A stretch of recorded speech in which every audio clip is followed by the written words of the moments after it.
Sorrow Firoz खां ख़बर शामिल कयूं पिया। मंसूर मलिक जे रिपोर्ट मुताबिक़ विरासिटी भरसा गोठो कोड़ो मजीदानो में रात देर सां ओचितो बाहि लॻण सबबि टिनि पुरतन सिद्दीक मजीदानो, कासिम मजीदानो ऐं पपन मजीदानो जे घरनि खे बाहि लॻी वई।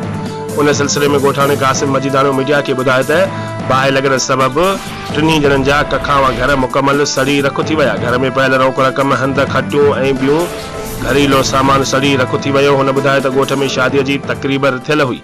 बाहि लॻण सबबि शादीअ जूं ख़ुशियूं मातम में तब्दील थी वयूं। बाहि एतिरी त तेज़ हुई जो ॾिसंदे ॾिसंदे अलह तलह सड़ी रखु थी वियो। हुन ॿुधायो त फायर ब्रिगेड वारे खे कॉल कई पर हू सुबुह जो पहुतो ऐं असांजो लखे रुपयनि जो नुक़सान थी वियो। जॾहिं त बाहि लॻण जो कारण मालूम न थी सघियो। हुन आला अख़्तरनि खां माली सहायता जी अपील कई।